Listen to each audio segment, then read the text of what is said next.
fairy tale, The King of Dragons, is out today. It's chapter 301, and let's hope it can keep up with last week's, pretty explosive events. So it starts off with Wendy trying to use the Milky Way magic to contact the souls of the dragons. Originally, she thought it was an attack-type magic, and therefore was using the wrong words, the wrong letters when trying to write it down.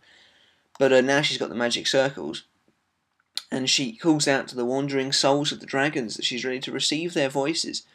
And so the bones start to move. They start to like judder around, and then all of a sudden a soul appears in the air.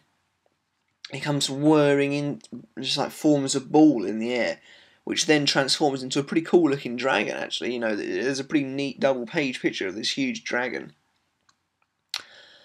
and so immediately you sort of think this guy's the King of Dragons. Okay, that's kind of cool. But he seems to be a bit of a trickster, and he's like, it's always funny to see people's faces. And then he introduces himself as Zirconis, Dragon of Jade, and he realizes that the technique was Grandine's that was used to summon him, and he seems to be kind of mocking towards humans, and that he's going to eat her. But you realize that he is just a ghost in the end, so he's just sort of tries to bat them, and he just goes straight through them. He seems a bit forgetful. He just seems to be a bit of a joker all round. And after a little bit of bantering, he eventually gets into telling them what happened to this dragon's graveyard, which is what they wanted to find out. And apparently it happened over 400 years ago. Dragons used to be able to fly freely through the sky. They ruled the world. Humans were nothing but food for them. And, apparently a foolish dragon decided to question the sovereignty of dragons. He wanted humans and dragons to live in harmony and coexist. And in the end, this just caused a great war. And this Zirconis guy apparently didn't like humans. He just wanted to eat them. So he was clearly on the against side. And apparently the war continued for a long time, and it was just a colossal fight that destroyed places until the dragons who wanted to live with humans came up with a dangerous strategy.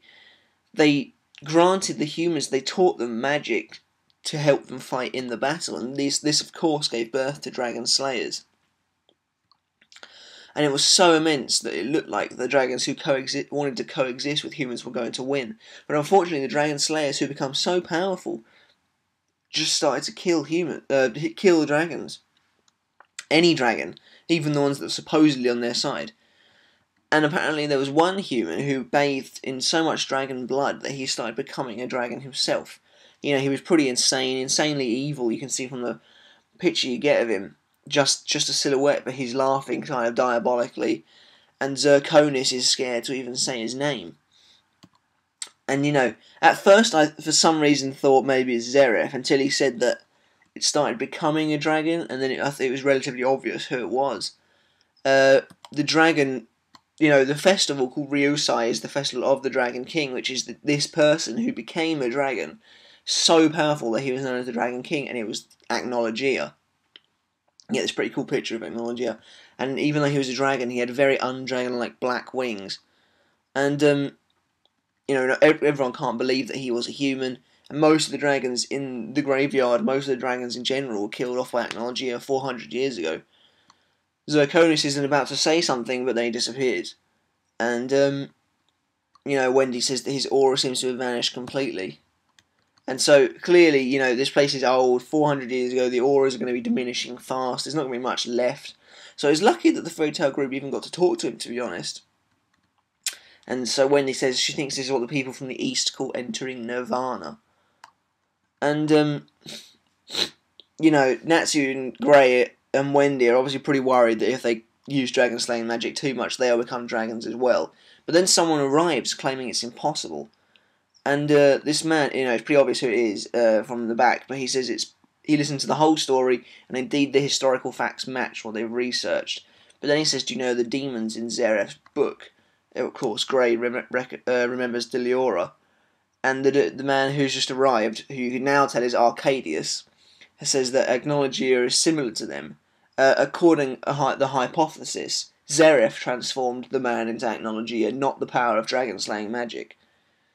And so Arcadios says destroying Zeref, the cause of all evil, is the first step to defeating Acnologia. And you see You see Arcadios and Yukino come in, and everyone's pretty shocked at Yukino being there. And Charl recognises Arcadios as being the White Knight she's had this vision of. So that's the end of the chapter, and Arcadios seems to be putting forth the idea of maybe forming some kind of alliance to defeat Zeref, to defeat Acnologia. But this is strange because, Arcadios has obviously been plotting with Zereth, or at least with Zereth's interests in mind. Arcadios is the one who masterminded Lucy's rather failed kidnapping, even though, the heroes don't know that at the moment, so perhaps he's just trying to get close to Lucy. I can possibly foresee some kind of betrayal. Yukio may stop Arcadios further down the line, because, she sort of has some kind of debt towards Natsu as it is, for what he did in Sabretooth. But yeah, that was it. It was an interesting chapter. I'll probably give it a 7, because not a lot happened. It was really just Zirconis talking about the past, going through what happened in the graveyard. I was expecting that to maybe be covered in half a chapter, not whole a chapter, so it's a bit of a shame. The ending was interesting. Arcadios arrives almost with a proposal of teamwork, even though it's not the case. So yeah, what's going to happen there? What do you think is going to happen? Do you think they're going to eventually be able to defeat Zeref, and in which case they'll defeat Acnologia? Again, who do you think the mystery girl is that we still haven't seen? So yeah, that's it really for the chapter, guys. Let me know what you thought in the comment section below. Give me a thumbs up to let me know how I'm doing. I'll catch you next time. Until then.